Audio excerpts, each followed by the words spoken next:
Welcome to the Radio Broadcast, where we play horror, action, drama, and science fiction radio plays.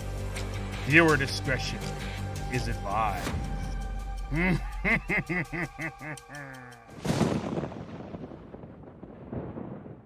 Saturday finally came, and I was on my way to go and meet the teller. I took a bus straight to the outskirts of town.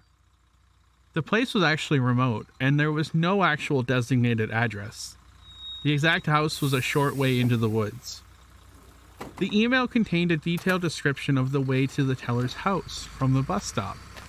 As I moved through the open field and started nearing the woods, I wondered why anyone would want to stay this far away from the city. I had began to pant when my nose picked up the scent of rot. I turned sharply to see her standing behind me, staring intently, or so I thought. It was hard to know what she was always looking at because of her dead, white, pupilless eyes. It had been weeks since I had last seen her, and months since she had last followed me outside the house. I looked at her for a while, about to ask her why she was following me, not that she had ever replied anyways. And she was most likely here because my recent behavior had probably made the pain eater curious, and he had sent her to watch me. I opened my mouth and was about to ask when a sound to my left caught my extension. The split second it took me to look in the direction of the sound and back at her again gave her enough time to disappear. I heard the sound again and decided to follow it. It sounded like a low growl and a high whimper at the same time. Probably some animal caught in a trap. It was an animal caught in something. A heavy-looking wooden block had overturned and had fallen on the paw of an animal. The animal was a black cat, and it looked genuinely stuck. A black cat, I thought.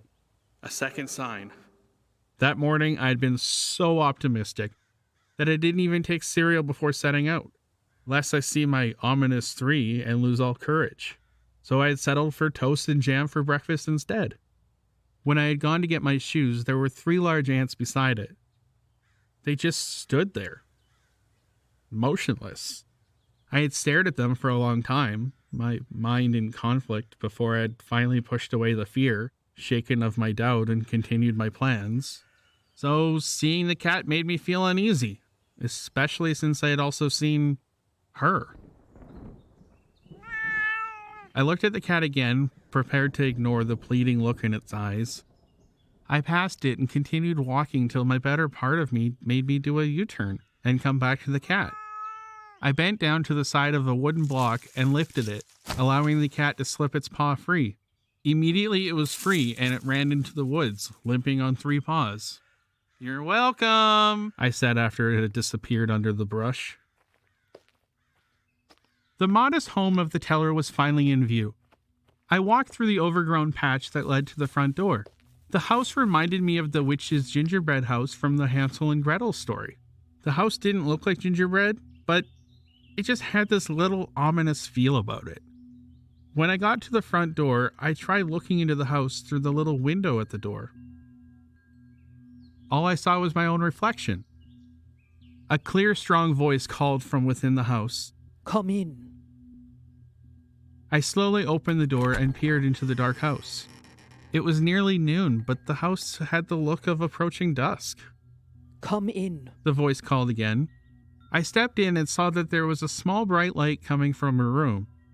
I followed the light to step into a small room filled with ornaments, books, cards, and a crystal ball and spices. "Sit. She won't follow you in here," the voice said. The voice startled me because it had come from behind me. I had not seen her.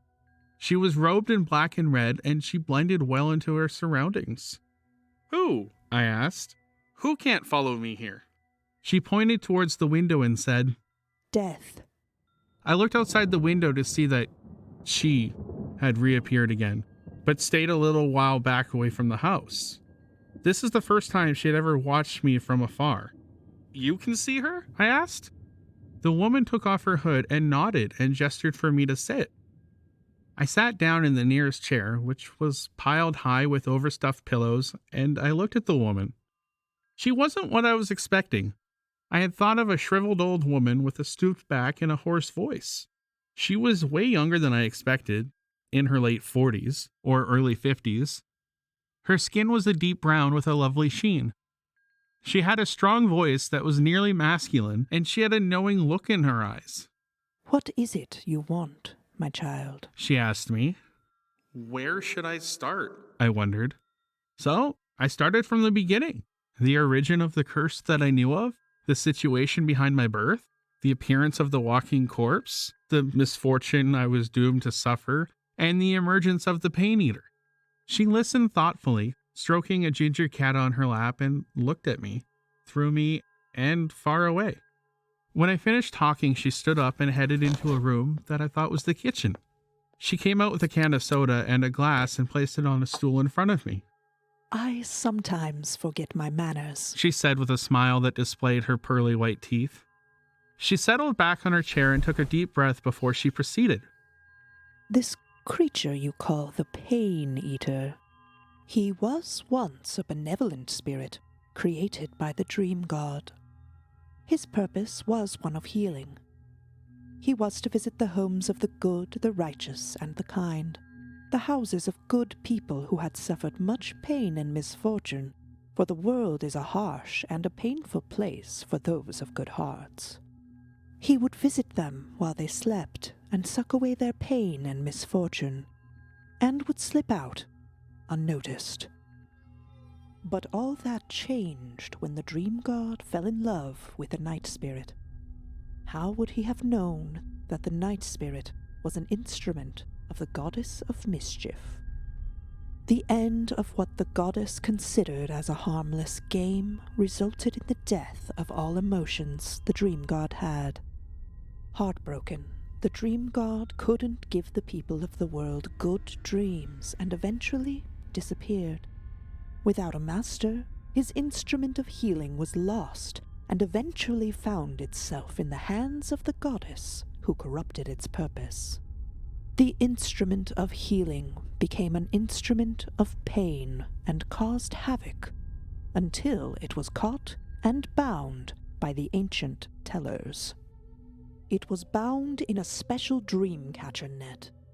But for it to plague your family now must mean that it escaped its imprisonment, and, since it had lost most of its power, must have bound itself to the nearest human it could find and made a pact with your bloodline. I listened attentively, perched on the edge of my chair, drink forgotten. I waited to see if she would offer more, and when she remained silent, I asked, "Is there a way to get rid of it?" There is one way. She said with a blank expression on her face. An enchanted dream catcher. There were only 3 that were ever made. 1 is broken, 1 is lost. She finished. And the third? I asked. The 3rd has been handed down in my family for generations. Enchanted dream catchers are very powerful forms of enchantment that possess old and powerful magic. I looked disappointed. Something so powerful and cherished as the family heirloom wasn't something anyone was just part of. I was about to ask if she would give it to me when a black cat limped into the living room and went to the woman who picked it up. Enchanted dream catchers are very powerful. There are only 2 left in existence. It is not something that can be traded or given out. She continued mindlessly. But you saved my braves. She said, scratching the cat behind the ear. I will give you mine. Make sure she doesn't see it. She said, gesturing to the window. I don't know how this Pain Eater escaped the first time, but it would be better if he doesn't know what you have. Place it beneath your pillow when you sleep tonight, and when it comes, recite your chant. The dreamcatcher would do the rest. I placed the dreamcatcher in the bag I brought along with me, thanked the woman profusely, scratched her little braves behind the ear, took my soda, and left. As soon as I left her house, the smell of rot returned, and she fell in behind me. I made sure everything I needed was already in hand so that I wouldn't have to open my bag unnecessarily. Evening was already gathering when I got home, and I couldn't wait to share the good news with my mother and sister. But then I thought better of it. Talking about it would let her know what I had in mind, and surprise was my best weapon for now. Seems your outing was promising, My mother said, probably noticing the hope plastered on my face. Me? No, not really.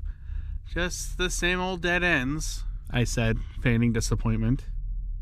The trickiest part was getting the dream catcher under my pillow without her seeing it. I first of all placed the bag on my bed nonchalantly, then gradually engaged in a series of movements that moved the bag inch by inch behind my pillow, then pushed my pillow in a way that ensured the bag ended up under it. I put my hands under the pillow and pretended to smooth out the bedsheet, bringing the dream catcher out, and went to bed. It was in the last hours of the night I finally awoke to the sounds of heavy creaking. I pretended to remain asleep, fear and excitement building up in my chest. Tonight, his approach felt too slow for my liking. Hurry up already, I thought. The creaking that was never accompanied with footsteps finally got to my hallway and began approaching my room. This is it, I thought. The familiar creak of my door being opened and the streak of light that shone on the wall made me hold my breath.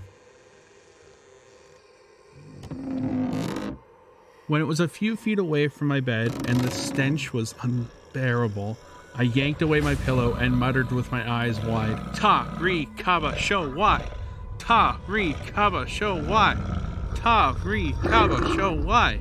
Its yellow eyes seemed to widen when it saw the dream catcher, and it roared, splattering my bed and I with maggots and dirt. The whole house seemed to move and groan as the swirling mass of shadows before me began to be sucked into the net of the dream catcher. As his feet was sucked in, it began clawing at the floorboards, trying to escape the pull of its doom, leaving deep scratches in the ground. It roared again, and more maggots spewed out of its mouth. The noise must have woken up my mother and sister because I heard a scream and saw Jean and my mother at the door. It fought so hard that it had taken 5 whole minutes for it to be sucked into the dream catcher. After it happened, the whole house groaned, like it was being uprooted from its foundation. It finally shuddered and groaned like it was settling in place. My mother and sister just stood by the door, watching me with shocked expressions on their faces. They both ran towards me with tears in their eyes. What just happened? What's going on? What did you do? They asked, not even waiting for me to answer before moving on to the next question. When I looked at them without answering, my sister shook me asking. Well? I laughed and answered them, starting from the cat I had saved to the description of the teller's house, the inside and how she could see the walking corpse. I even described the soda she had given me, the patterns on her rug and walls. I told them the story the teller had told me, telling them how the goddess of mischief was behind everything we were going through. I told them how she had given me the dream catcher only because I had saved her cat Braves, and felt proud when I saw their eyes widen when they realized that the cat I saved had been hers. I told them how I had to be careful with the dream catcher to prevent the walking corpse from seeing it. I described to them how I had secretly hidden the dream catcher beneath my pillow without it being obvious. And finally, I told them about how I pretended to be asleep until it had been very close. I narrated all of this out of excitement and forgot about my dirt and maggot-covered bed. After my narration, the smell of dirt and the crawling maggots made me feel nauseated. Go take a shower. My mother said. We'll clean up this mess. After taking my bath, and though my bed had been clean, I didn't sleep there that night. That night, we all slept in our mother's room, and for the first time in a long while, I slept like a baby. My mother was almost reluctant to wake me up the next morning. She finally did, and I got ready for school. I had cereal for breakfast, and my last spoon consisted of at least 6 soggy flakes. I left for school with a spring in my step and a head raised in dignity. Even my mother wished me a good one, hope restored to her eyes. I got to school with high spirits and didn't even notice the taunts and jeers. All that was in my mind was the fact that I was free and could live life like every other normal human being out there. I would also email her and let her know that we were free. We? I thought, smiling at myself. Why not? There was something about being free that had made the world seem limitless and full of possibilities. At the end of school, Jean had soccer practice and I just didn't feel like waiting, so I headed home. I was a few blocks away from school when the foul stench of decay hit my nose. I looked around searching for her. I found her across the street, face hidden behind a black hood. She pointed at me with a rotting finger, which was pale bone at the tip. She disappeared and reappeared on the same street as me, gliding towards me. She had never touched me before, so I stood my ground. She approached me, face still hidden behind the hood. Her hand suddenly shot out and grabbed me by the wrist. Her touch was a confused thing, so cold that it covered my skin in goosebumps, yet so hot that it singed my skin. I cried out and wrenched my hand free. She took off the hood, and I nearly retched at the sight that stood before me. Her bluish-green face was filled with fat white maggots burrowing in and out of her face, as well as a number of grave worms running in and out of the half-decayed eye sockets. She opened her skeletal mouth wider than any mouth should have a right to open and shrieked this high-pitched scream that left my ears ringing and my head disoriented. Finally returning to my senses, I took off running, my mother the only thing on my mind. I ran through the crowds, streets, and red lights, weaving through cars and bikes, scared to look back. She had always resonated this ominous aura, but had always been harmless. But today she seemed different. She seemed almost dark and intent. I didn't need to look back. The stench that continually assaulted my nostrils assured me that she was close and gaining on me. People turned to look at me as I ran through the streets with utter fear written on my face. I didn't mind. Didn't even care. I tore down the road like I ran on nuclear batteries, not even stopping to catch my breath. I ran like a child after her mother, almost getting knocked down twice as I ran. Must be my lucky day. Even on days when I didn't run, I'd been knocked down by speeding bikes and had always been hit by swerving cars.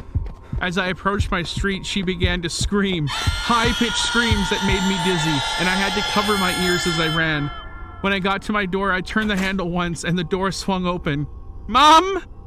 Mom!" I screamed. No response. The realization hit me and my knees buckled. No one was home, and my mother had forgotten to lock the door. I would be better off on the streets than being home alone. I ran towards the door and pulled the handle, and the door didn't budge. No matter how hard I pulled or kicked at it, it just wouldn't open. I screamed at the top of my lungs, trying to draw the attention of my neighbors, but no one came. Somehow, I knew no one would come to help. I thought about the dream catcher still under my pillow in the room, and I had decided to keep it close to me to prevent any damage that would result in the release of its prisoner. I tried to think of where she could be hiding, but it is very hard to think when your brain is clogged with the smell of rot, death, and corruption. I started for the stairs, taking them 2 at a time, almost running up on all fours. Near the top, a hand grabbed me at the ankle, causing me to scream out in pain as her touch singed my ankle. I kicked at the hand with my free leg. The hand tightened and I kicked again, harder till she left me alone. I got up the stairs and looked around, trying to find which door led to my room. Disoriented from the pain and fear, I stumbled at the first door, which was the guest room. The door swung open slightly, and I nearly fell in. I steadied myself and tried to stable my mind. I finally ran towards my room with purpose and pushed the door open violently. It swung open with so much force that my window rattled. I ran towards my lush white pillow and flung it away. The dream catcher was not underneath it. The fear that resonated through my body at the thought that I had lost the dream catcher made a hot liquid trickle down my legs. I began tearing my room apart, looking for it, silently wishing for the creaking of the floorboards. At least that way I could tell how close she was. She didn't seem to be in a hurry because I remained in my room for a long time, turning the whole room upside down, crying out after each location turned out unfruitful. Finally, a thought hit me. What if my mother moved it to her room, thinking it would be safer there? I poked my head outside my room and looked left, looked right down the corridor. She was at the top of the stairs, silent and hooded. The stench coming from her now was overwhelming.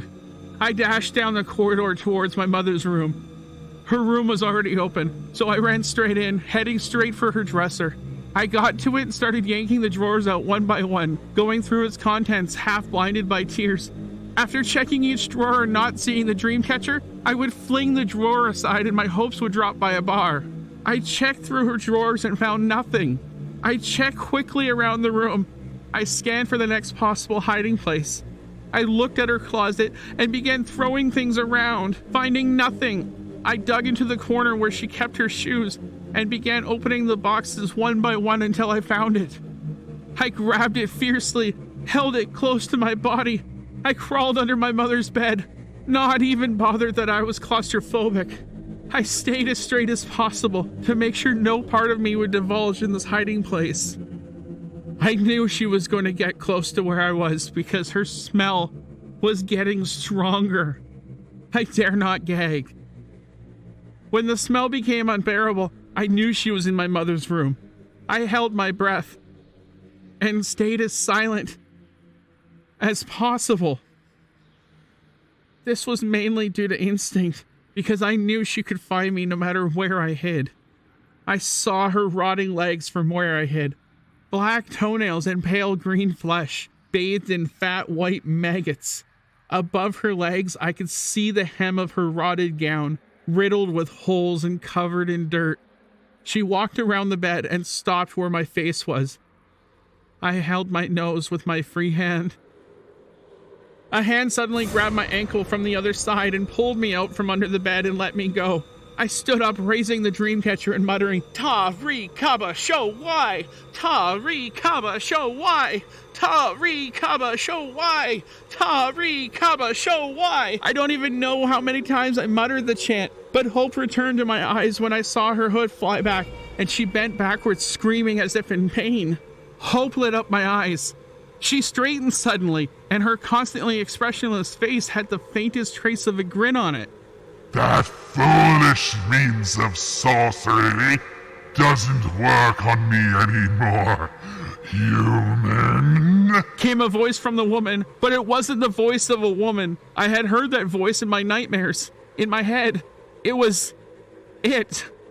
She opened her skeletal mouth wide again and screamed that high-pitched scream that shattered the windows in the room and brought blood out of my ears as the floor raced to meet me and the world around me turned black.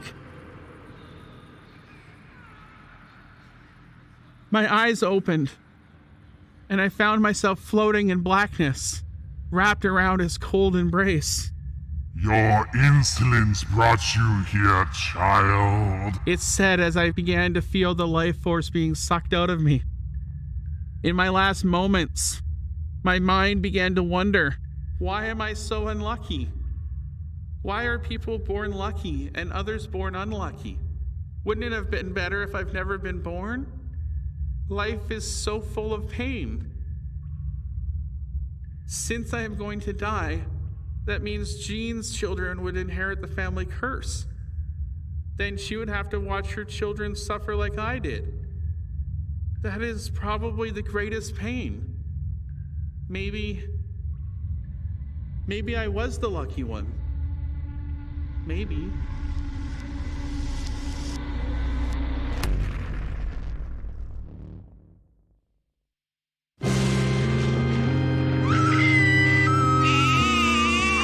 Welcome back, friends.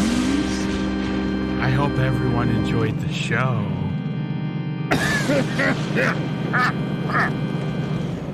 Oh, sorry about that, guys. There was something caught in my throat. Okay, where was I? Oh yes, the credits.